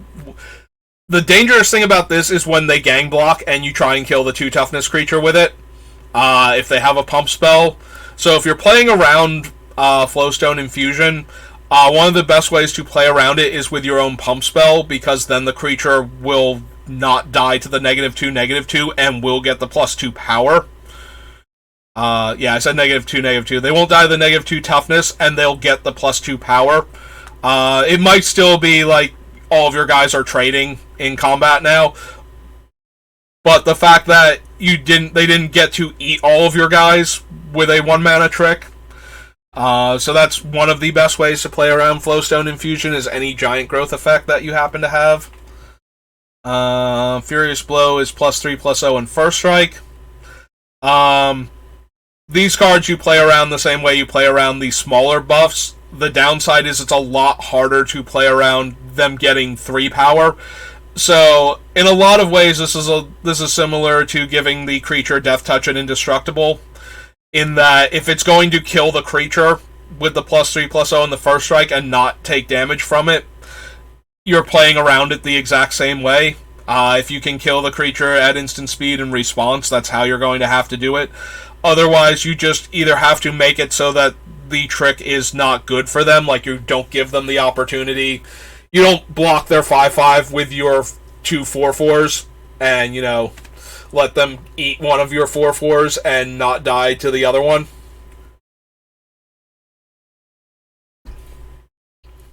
But yeah, that's basically the only way you can play around Furious Bellow. So you just have to be aware of it and not throw your 5/5 in front of their 3/3 and go, oh, what's the worst that can happen in red-black? Well, the worst that can happen is it's either going to gain Indestructible or First Strike. And +3 power. So, Indestructible, Death Touch, or +3 power and First Strike, and you're going to lose your guy, and they're not going to lose their guy, and it's going to be awful for you. So, just to be aware of the fact that they can do this and not walk your guy into it. Deals 4 damage, and if the spell was kicked, gain 4 life.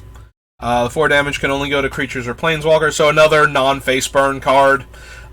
This one's 4 damage, so if you were already playing around the opponent having 4 cards in their hand for the other thing, or Lightning Strike, you're probably close enough to playing around this one. Just be aware that now the threshold is 4 damage, not 3 if your opponent has 3 or more mana.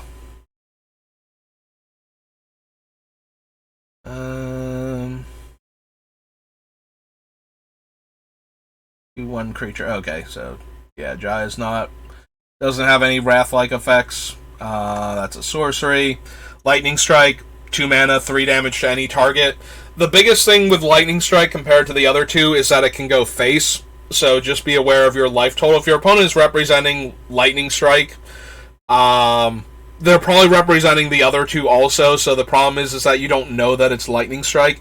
It is a common in this set, which is very important to note. Lightning Strike is going to be one of the premium commons in red, just because it can go to the face. So, a lot of times you're going to need to play around the 3 damage more than the 4 damage from this other card. But if you can play around both, then do so, but most of the time it's going to be Lightning Strike, and this is going to be one of the premium commons because of that. Just because if they can get you down to 3, they can kill you without having to do any more combat damage to you. So yeah, if you've ever played in formats with cards like Lightning Bolt, Lightning Strike, and such, then you know what you're in for. It's been a while since we've had, like, good face burn. I think the last time we had a really decent one was like Royal Eruption, where it could just dome the opponent for 5 out of nowhere. But yes, you do have to be aware of this thing as your life total gets lower, because the combat trick that they're representing might just be 3 points of damage to your face instead, if you go too low. So when you're making your blocks and everything, do take into account if you're going to drop to 3 or less against red, this might be the problem, rather than one of the other things. Like, your creature removal spell on the +3 power first strike dude is not going to matter if you take all of the damage and then they lightning strike your guy, or lightning strike your face, rather. This is why a lot of the other burn doesn't go to face anymore, is because of how this messes up combat math so much. But yeah, Lightning Strike is the one to be most acutely aware of, because it is the one most likely to finish you off, even if it doesn't bother hurting any of your creatures. That's a sorcery. Haste. Sorcery. Discard a card and draw 2 cards. Same issue with all of the other things. When you cast your next instant or sorcery spell this turn, copy that spell. Target creature gains double strike until end of turn. Alright, so you're not going to be able to play around Twinferno as much copying the spell. All that means is that now the removal spell is 2 removal spells, or the combat trick is 2 combat tricks. If you were playing around them before, you're probably still playing around them now. It's just a lot worse for you if you were just barely playing around them, because now they have 2 of them. The bigger problem might be the double strike aspect of this. You need to be aware of this more for that effect, because when you're playing around it, that's the one that's more likely to kill you outright, where the other one is likely to decimate your board more and put you behind. But it's a lot harder. Playing around Twin Inferno is basically playing around both cards in their hand being relevant combat tricks or removal spells. A lot of the time. Playing around the double strike aspect of it, though, is something you can do a lot better at that point. So you mostly have to be aware of the trampling creatures, the evasive things, like what happens if they suddenly gain double strike in the middle of combat. Because this card can also copy an instant or sorcery, and therefore be another copy of one of your removal spells, you're more likely to run into this than you would be. Like, just giving a creature double strike at instant speed is an okay combat trick, but it's about the same or sometimes worse than the +3/+0 and first strike would be. Like, it's better when you hit the opponent, and it's worse when you hit their creature a lot of the time, unless you have Trample. So, Twinferno is way more relevant if the opponent has Trample on their creature than it is, because if you're playing around Twinferno, you're doing it because you're also playing around the Shore Strike variant that we saw before. Forget what it's called now, and we're a bit too far past it. But yeah, if you're playing around the one, you're probably playing around the other properly, or as best you can, so it's more relevant that you have to be aware of this when it has Trample, that you might take a ton of damage, or if it goes unblocked. You have to be aware of what Twin Inferno can do. But that's basically why you're playing around it. So, 3 mana, creatures you control get +2/+0 until end of turn. If this was kicked, whenever a creature you control dies this turn, draw a card. and it kicks for 1 black. So this one, if you're playing around the white one, this one's even easier to play around because it's not giving them toughness. You're still killing everything you're killing. And so you're more concerned about not losing your better creatures to worse creatures at that point. But because it's not giving toughness, if they're not representing one of the ones that gives toughness also, if they're not white-red or something, then the worst case scenario is that they trade with your guys and get to draw some cards. So the mitigation here is to not lose your... Don't block your 4/4 on their 2/2 and let them trade with your guy. If you can help it, put your guys where they're... But at the same time, if they have the white also, you do have to worry about the extra 1 toughness.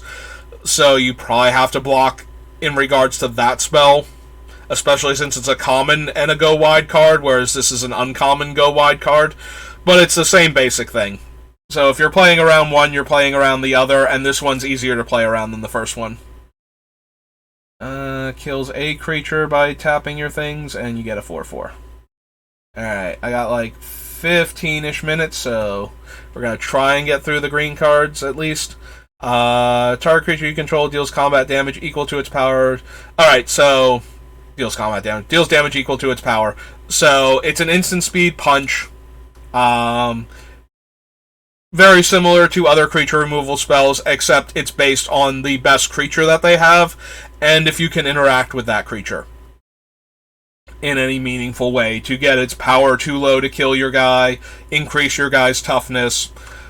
But it is a bite, not a fight, so it does, increasing your creature's power doesn't let it trade, so you need to increase its toughness or decrease the opponent's creature's power in order to get around bite down, or kill or bounce their creature.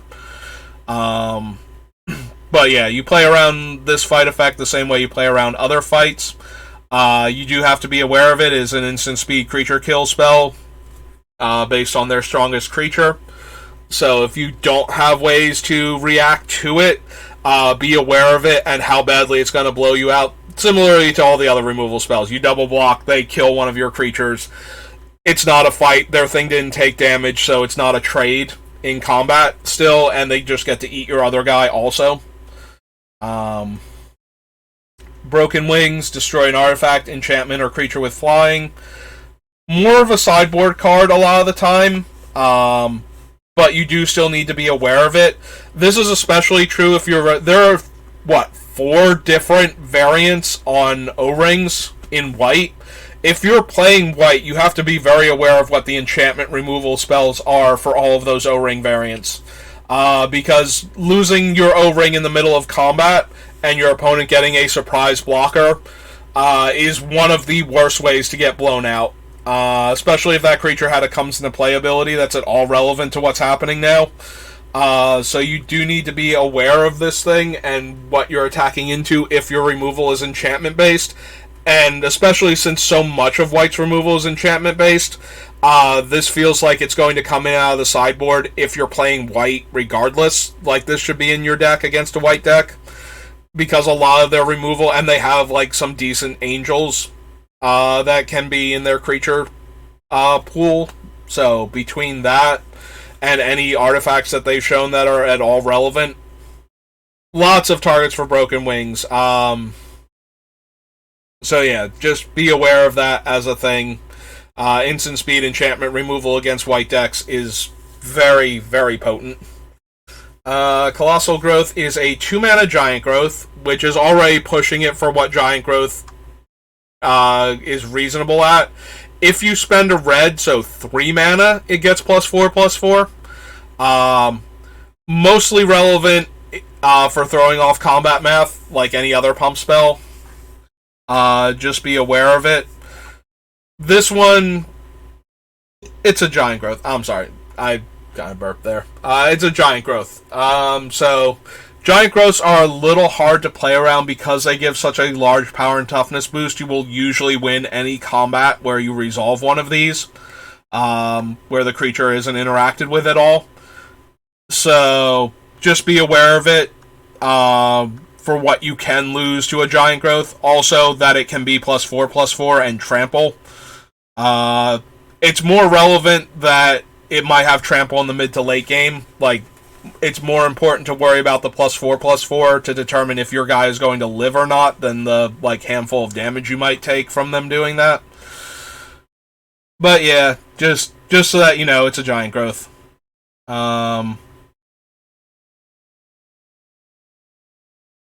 Picker, Defender.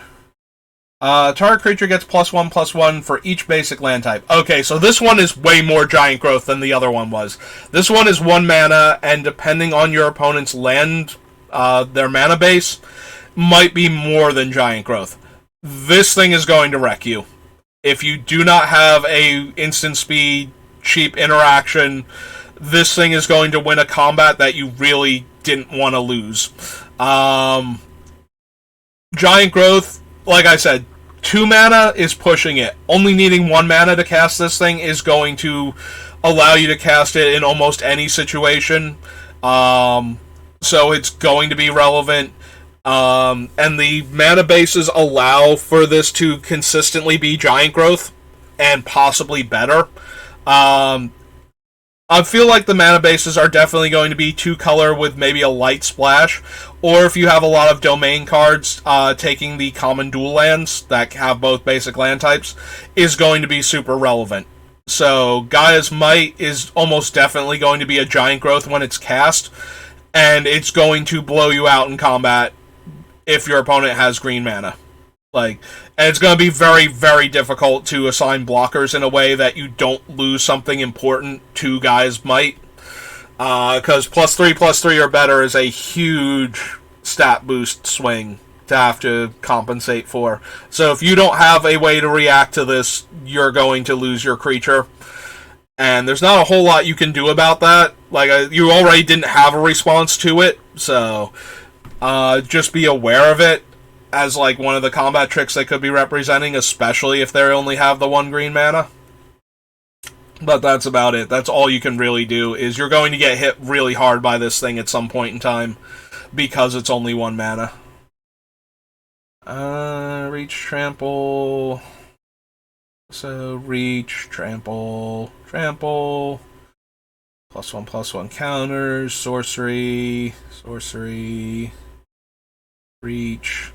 Instant. Target creature gets +2/+2 until end of turn. If the spell was kicked, put a 1/1 counter on each creature you control.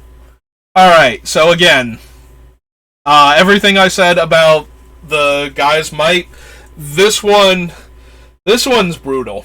For 1 green mana, you get to win a bunch of combats that you wouldn't. So it has a very similar effect. It's a little bit less potent at that point, but you're still getting +2/+2. That's usually good enough to win combat. The problem is that it also functions as the Go Wide Anthem effect, similar to the +2/+1 up above. So it's giving the creatures an extra power and toughness, and making the 1 creature a 3/3 better. It gives it +2/+2 and the 1/1 counter. Also, it's a 1/1 counter, so if you do not block properly against this thing and you lose a bunch of creatures and they don't, their creatures are now that much larger next time, and you're down all of the creatures. So if your opponent is white-green and attacking wide, definitely play around this one. Do not let yourself get blown out by them killing all of your things and having a bunch of guys left over. Play around this one, more so than the other ones. It's an uncommon. It's going to absolutely wreck you if you don't play around it. This one hits a lot harder than any of the other Go Wide Anthems. Even more so than the +2/+2 to 2 creatures. If you do not play around this one will end the game in your opponent's favor. So be acutely aware of the fact that at 4 mana for 1 white and 1 green, this is on the board. This is a possibility. And do not let yourself get destroyed by this card if you can block properly to help it. Basically, try to overkill everything by at least 1 toughness. So that way, it becomes a trade at that point, instead of an eat for your guys. And just be aware, like, it's really hard to do multiple group blocks because the +2/+2 will still probably wreck you in that situation on one of those sets of blocks. But other than that, just try to be bigger than all of your opponent's stuff, so that way they're only keeping, like, the one creature that gets the +2/+2 instead of all of their stuff. Like, do not walk into this thing if you can help it. Choose target creature you control and target creature you don't control. If you cast a spell during your main phase, the creature you control gets +1/+1 until end of turn, and those creatures fight. So this is way worse than the other one. It's a fight to begin with, and it only gets +1/+1 if you're not doing it at instant speed. So this thing is just a worse version of that. So everything you were doing before to deal with it works for this, and some of the things that you weren't doing for the other one work for this too, where, like, if you double block and it's this one, the fight does nothing unless a different creature gets involved in the fight to punch out your creature. So there's that, but other than that, it's functionally the same thing as the other one. Like, if you're playing around the other one that's stronger and better, you're playing around this one. Tear Asunder exiles an artifact or enchantment. If the spell was kicked, it exiles a non-land permanent instead. So at 4 mana, black and green, it's a kill spell that hits basically everything. Planeswalkers, enchantments, artifacts.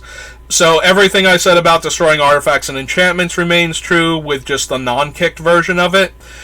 And if your opponent is representing the ability to kick this spell, it's a creature removal spell on top of that. So it functions the exact same way as all of the other creature removal at that point.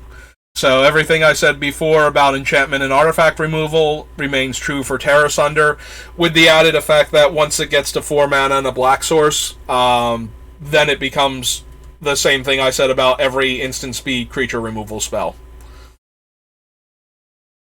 Nothing for those. Nothing for those. Kicker, domain, and we're into multicolored. Okay, so most of the multicolored are creatures that are giving you, like your signpost. Okay, so here's Urtai. He's a 4 mana 3/2 with flash. His flash part is more relevant for his ability. Like, yes, he can pop out of nowhere and eat a 1 power creature, no problem, or trade with a 3 power creature, or just chump block. It's more relevant for his abilities, though. So he can destroy another creature or planeswalker, and then that creature or planeswalker's controller draws a card. Is his most relevant ability. He can also counter a spell. So the card draw on Urtai gets around his innate 2-for-1-ness by having him have flash so he can trade in combat with a creature and counter a spell mid-combat or destroy another creature. So you want to use these effects on the things that are super relevant. You want to, if you counter a creature removal spell mid-combat that's going to, like, throw off combat math, it's really hard for your opponent to draw another relevant instant speed removal spell in this combat right now off of their 1 extra draw step. Similarly, if you counter a combat trick, then they have to draw another one. So Urtai is very likely to stop your opponent's 2-for-1 from happening and give them a card to replace that. So you still get Urtai. They get a card to replace it, so it's card advantage neutral at that point. But it might get you back the card advantage it looked like you were going to get beforehand and stop your opponent from getting card advantage. So that's the main value of Urtai, and why you have to be very careful of him when you're playing against him, because if you're banking too hard on your Anthem effect, like that white-green thing, and he just comes down and counters that, and all of their blocks are good, then you just get ruined. So you do have to be aware of Urtai. He is a rare, and he's going to give you a card back, but just, that's what, more so than just a regular counterspell. Him jumping onto the board also is more damage on the crackback in situations like that. So you do have to pay attention to Urtai the same way you would any 4-mana removal spell or any counter spell. But you play around him by playing around those. So just be aware that he can also be the thing that they're leaning on, and how bad that will be for you. And it's only slightly worse that they get a 3-2 body out of it, because you're getting your card back, but you're losing the important card that you were banking on, so just be aware of that. No. Let you play sorcery spells as though you had flash. So this thing becomes a bit of a nightmare for everything I just said. While this thing is in play, all of these sorcery spells, you have to be aware of what they do also. So that's kind of a thing, and I'm getting really close to time, so I'm not going to be able to go back and go over every single sorcery that becomes relevant with him. Just be aware of that, though. This Ifrit turns all of the sorcery speed removal and bounce spells and tap-down creatures into instants, and so you're going to need to be more aware of what your opponent can do. You're still playing around a lot of the same cards, it's just now they could be representing, like, 5 different cards instead of 3 different similar cards. Okay, but that seems to be the end of it, and we are at exactly 1:30. So, 1:30 my time, so I need to get going. We're just going to double check, make sure there's no flash artifacts that we need to worry about. And we're good. Okay, so yeah, those are your wraths and your instants that you super need to be worried about at the pre-release and going forward in the set. That is what I always do when I go over a new Magic set, is to try and be aware of all the cards, like what combat tricks can blow you out, what removal spells can happen at instant speed to like ruin your thing. I think those are the most important things to be aware of, and the rest. Like, what ones are you setting yourself up to get ruined by if you keep extending onto the board? And there aren't a lot of them in this set, actually, and there doesn't seem to be a straight-up, like, kill all creatures. The worst one is the black one with Domain. So, if your opponent doesn't have enough colors in their lands, like, doesn't have enough land types, or isn't, or you just have larger creatures, you can still afford to play into that particular Wrath, and that just leaves the blue one, which is weird, and why you need to be aware of that one's existence. But those are the Wraths, so that's what you're playing around mostly. I'm like scrolling super fast through the cards as I'm rambling. But I do have to get going, so I hope this helps you out when you go to your pre-release, and I thank you for taking the time to watch, and also thank you, Common of Legend, for stopping by. It's good to see you again. And I should be back around 3:30. Probably going to be working on Miracle for a little bit, and then I'm going to start doing some drafts. Just to play some Magic. So I will see you next time. Thanks for watching.